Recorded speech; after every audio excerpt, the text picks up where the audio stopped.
things like that. Or Timuchi losing to the likes of Brighton, Fulham, and all those kind of teams at home. Crystal Palace. His dream for Manchester United is not at that level, higher than what Manchester United. But have you been impressed with Erik ten Hag during his tenure so far at Manchester United? You see, the thing about Manchester United and the recent managers is that go back to look at Ole Gunnar Solskjaer when he was at Manchester United. Or Rangnick. Rangnick didn't have a very good. He didn't have a good run. Rangnick didn't have a good tenure at Manchester United. Yeah. But you see, for Solskjaer, you go into some of these games and you lose, and against the big guys, you win against the big guys, and it made it very difficult for them to relieve him of his duties at that time, because when Manchester United played against maybe the Liverpool, they played against the Arsenal, the Chelsea, and some of the big clubs that we have in Europe, they win. But they come back and they play against the Brentfords, the West Hams, and the Aston Villas, and they lose. And anytime it happens like that, normally they win a big game, lose against some of these lesser clubs in the Premier League. And the next time, when there's talk or rumor around that he's going to be sacked, then he wins another big game. So that was a problem. And I think that's what is happening to Ten Hag now these days. He's not been very consistent with the Manchester United team. Yeah. Not consistent at all. Very inconsistent. Yeah, so Ratcliffe is not looking at a manager who is not consistent. He's looking at a manager who, on a consistent basis, will get Manchester United a result in the Premier League and in Europe. Okay. That's what he said. And so that change looks imminent. The moment I heard that, I told myself that Ten Hag does not fit that role, that position. And I think that realization is dawning on the coach himself. But if that was the Ineos group want to do, then for me they are jumping the process. Really? Yeah, because United have not had a proper sporting structure for a long time now. No, he's looking at all that. The coach. I should have added that. The interviewer asked about the structures of Manchester United, whether he's satisfied. Yeah. You know, Cristiano Ronaldo. And that's why they are going in for the Newcastle. Exactly. So he also mentioned that he's not very happy with the structure and even the infrastructure of Manchester United. He even talked about the fact that he's looking at Manchester United getting a new stadium. Getting a new stadium. Then the technical direction of the team was discussed, and he said that he's not happy with the technical direction of the team now. He's looking at people who will come and take Manchester United to. He mentioned the next level. Okay. He mentioned the next level, and the next level is, I don't think that Ten Hag is the one who can take Manchester United to the next level. That is where I think that they sacking Erik ten Hag in the summer may be too quick.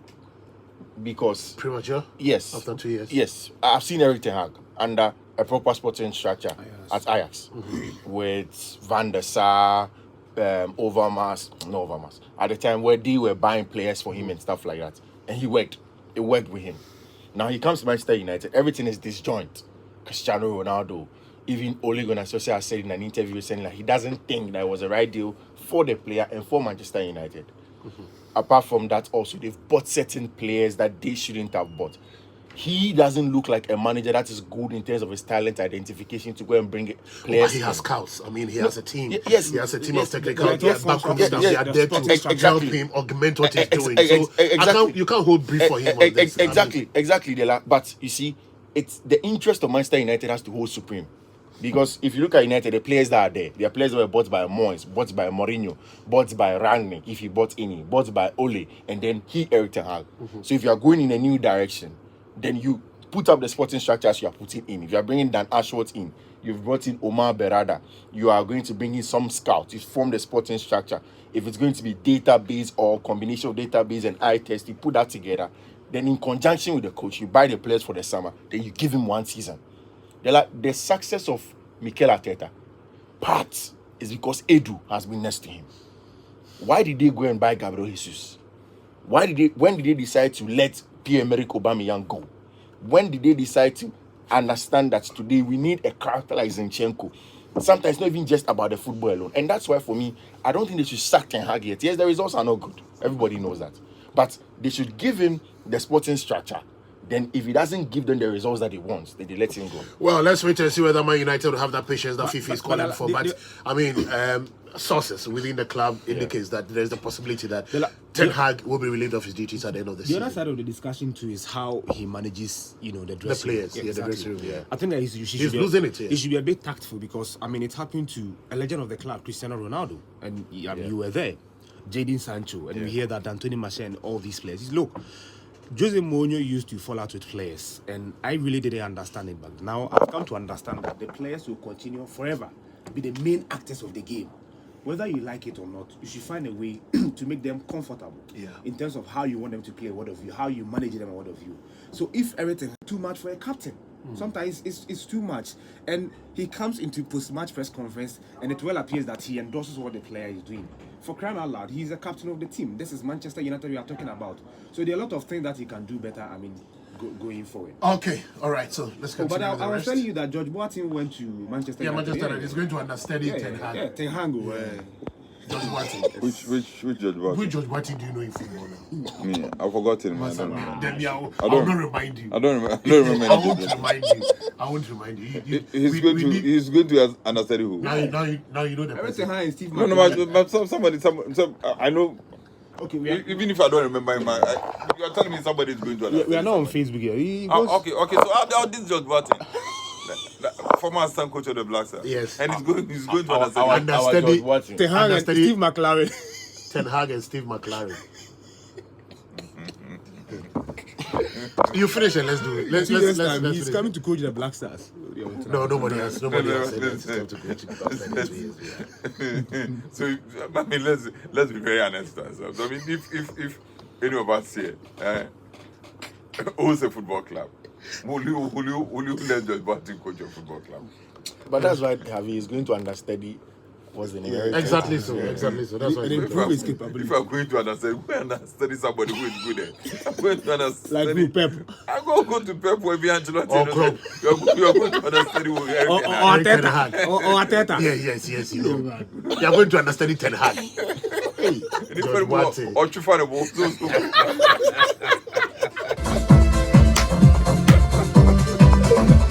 It's 10 minutes to 7. Man United for hey boy. Okay, we have George Boateng to understudy Eric Ten Hag and Steve McLaren. Does he even? Is he still in modern coaching? Anyway, George. Maybe opportunity no. Yeah, she should have gone to Mikel Arteta, Arsenal. Thomas Partey. But sometimes you see, some of these coaches, and I'll make mention of Masudi Dramani. I hear he's an excellent tutor when it comes to coaching. Yeah. You go to is it Pram where some of these local coaches, and even some coaches from neighboring countries come to train. I hear he's one of the instructors there, very, very good instructor. But I always mention that there's a difference between instructing and applying what you've learned. Some people are very good instructing people, but when it comes to practicalizing what they instruct, they can't do it. Yeah. They just can't do it. Yeah. There's a difference. And people think that once you are a very good teacher, naturally you also become a very good you write your exams and you pass. Yeah, you pass. Yeah, you have to go and write exams and pass. It doesn't happen like that all the time. So let's just get to the other fixtures. But so this George Boateng story, is it local or is foreign? Oh, combination. But Ten Hag is there. Ten Hag and George Boateng is also no, Ten Hag and McLaren are there, so it's foreign.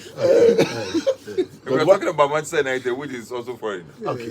And we just played the voice of Ten Hag. Yeah. Okay. Well, you have a problem with that? No. Okay, I just wanted to know the connection there. So I think but there's a connection, real connection in there. I've seen that. Okay. Now to the other fixtures, we have Bournemouth versus Sheffield United. Crystal Palace will be playing Luton. Wolves will be playing Fulham. At 5:30 p.m. today, we have Arsenal versus Brentford. Now, Arsenal manager Mikel Arteta says he's focusing on the Brentford game and not the City-Liverpool game tomorrow.